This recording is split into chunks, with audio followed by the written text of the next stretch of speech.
Here's what we'll cover in this Italian game lesson.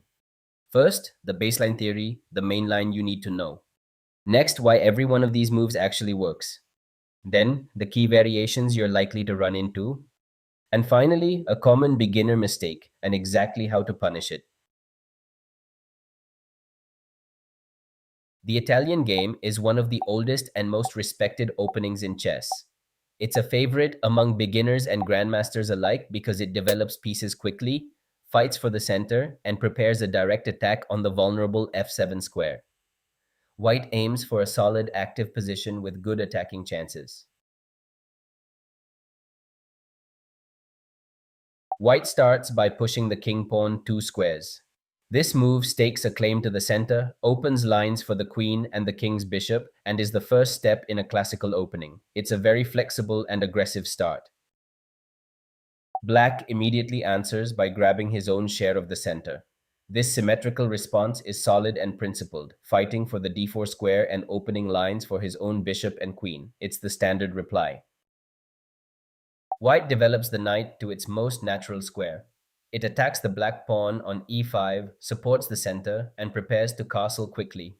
The knight is also well placed to jump to g5 later if needed. Black defends the e5 pawn and develops the knight to a strong central square. This also controls the d4 square and prepares to bring the king's bishop out. A very natural and solid move. White develops the bishop to an active diagonal, eyeing the weak f7 pawn. This is the hallmark of the Italian game. The bishop is well placed and also supports the center. White is ready to castle. Black mirrors White's development, placing the bishop on a strong diagonal. This bishop attacks the f2 pawn and also prepares to castle. Symmetrical development is common in the Italian game. White prepares to push d4, challenging the center.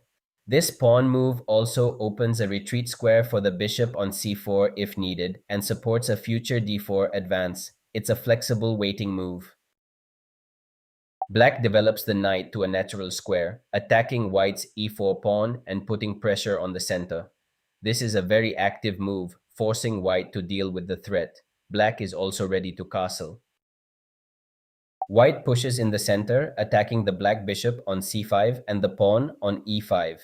This is the thematic break in the Italian game. White aims to open lines and gain space.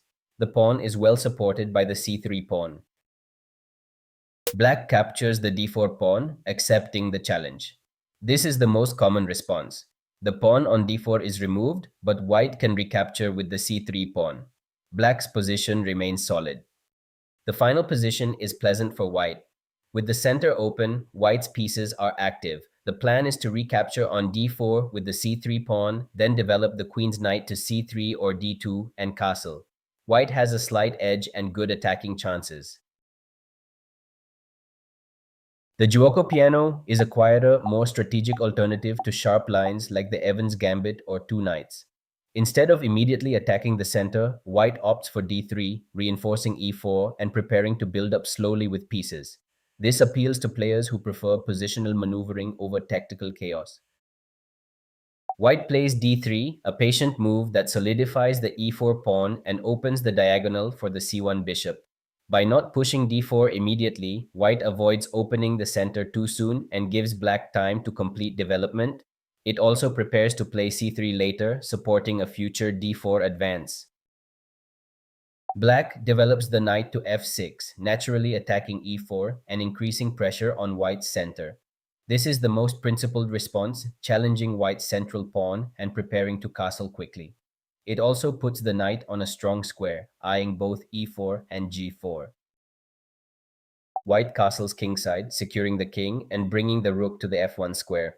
This move completes White's short side development and prepares to connect rooks. It also frees the f1 square for the rook, which can later support a central pawn break or prepare to move to e1.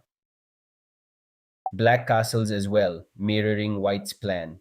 This move removes the king from the center, where it would be vulnerable once the game opens up. Castling also develops the rook to f8, which can later support a f5 break or an attack on the f-file. Both sides are now safely tucked away. White plays re1, immediately threatening e5 by pinning black's knight on f6 to the e7 pawn deck. This move also supports the e4 pawn and prepares for a future d4 advance. By placing the rook on the e-file, white puts maximum pressure on the center, forcing black to respond carefully. In the Italian game, after the normal opening moves, many players are tempted to castle kingside thinking it's safe. But here, castling is a serious mistake that drops nearly a full pawn. Black can immediately punish white's misplaced trust with a tactical strike. Castling here looks natural, but it's a trap. White's king moves to g1, but the real problem is that white has left the e4 pawn undefended. Black can now snatch it with the knight. Black takes the pawn with the knight. This is a classic tactical blow. The knight is now on e4, attacking the bishop on c4 and threatening to fork the queen and rook if white isn't careful. White must respond accurately. White moves the bishop to d5, attacking the knight on e4 and also threatening the black king on e8. This looks aggressive, but black has a simple reply that reveals white's castling was premature. Black simply retreats the knight to f6, attacking the bishop on d5 again. Now white's bishop is under fire, and white must decide whether to trade or retreat. The pressure is mounting. White takes the knight on c6, but this is a bad trade. Black recaptures with the pawn, and white's bishop pair is gone. More importantly, black's knight on f6 now controls the center, and white's king is stuck on g1 with no immediate threats. Black is clearly better. The lesson is clear: don't castle automatically in the Italian game if you haven't secured the center. Always check for tactical tricks like nxe4 before committing your king. Patience pays off.